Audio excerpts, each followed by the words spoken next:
আল্লাহ পাক জিজ্ঞেস করবেন, ও আমার বান্দারা, ও আমার জান্নাতি বান্দারা, আমি তোমাদেরকে যে সব ওয়াদা করেছিলাম সেই ওয়াদা মতো সব পাইছো কিনা? আমি ওয়াদা করেছিলাম আমার জন্য রাত জেগে যদি তাহাজ্জুদের নামাজ পড়ো, নামাজ রোজা হজ যাকাত যদি করো, আমার দিন কায়েমের জন্য যদি আন্দোলন করো, রক্ত যাও, আমার জন্য যদি কষ্ট করো, শহীদ হও, তাহলে আমি তোমাদেরকে জান্নাত দেব। যত ওয়াদা করছিলাম তা পেয়েছো কিনা?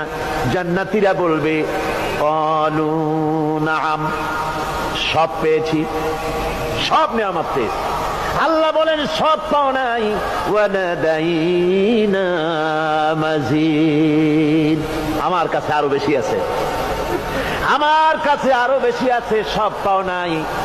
জান্নাতীরা বসে থাকবেন, বুঝতে পারবেন না এত নিয়ামত পেয়েছি, আল্লাহর কাছে আরো আছে।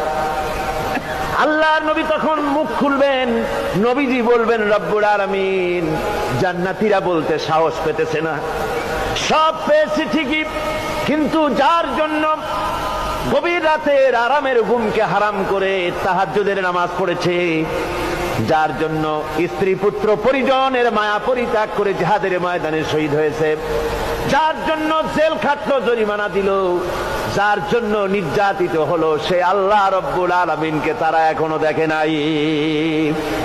আল্লাহ রব্বুল আলামিন বলবেন, আমি আমার বান্দার সে আরজ পুরা, সে আরজি পুরা করব।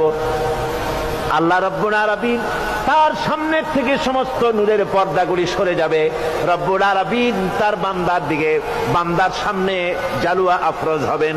আল্লাহ পাক কোরআনে কারীমের ভিতরে বলছেন, উজুহু ইয়াউমাইযিন নাযিরা ইলা রাব্বিহা নাযিরা। বান্দা, আল্লাহ পাক বান্দার দিকে তাকিয়ে থাকবেন, আর সমস্ত বান্দারা আল্লাহ রাব্বুল আলামিনের দিকে তাকিয়ে থাকবে। এই অবস্থায় কত কাল চলে যাবে কেউ টের পাবে না।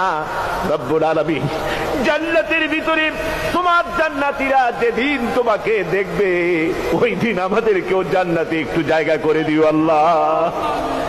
আমরা যেন ওই জান্নাতের ভেতরে বসার জায়গা যদি না পাই, আমরা গুনাহগার মানুষ, জান্নাতের কোনো একটু জায়গায় ঠাই করে দিও যেন তোমারে দেখতে পাই। আয় আল্লাহ, তোমাকে দেখার তৌফিক আমাদের দিও, জোরে বলেন আমিন।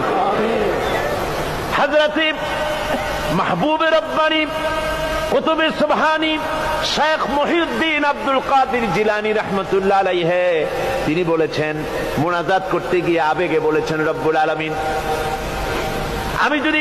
তুমি যদি দয়া করে আমাকে জান্নাত দাও, আর তোমাকে যদি আমি না পাই, তুমি যদি আমার সঙ্গে দেখা না করো, আমারে যদি কথা না বলো, তাহলে এই জান্নাত আমার কোনো লাভ নাই। আর আমাকে যদি জাহান্নাম দিয়ে দাও, আর মাঝে মধ্যে তুমি যদি জিজ্ঞাসা করো মহিউদ্দিন কেমন আছো, তাহলে এই জাহান্নাম আমার জন্য বেহেশত হয়ে যাবে। আয় আল্লাহ, আমি শুধু তোমারই চাই, শুধু তোমারে দেখতে চাই। আল্লাহ রাব্বুল আলামিনকে যেন আমরা দেখতে পারি, আল্লাহর সঙ্গে যেন দেখা করতে পারি।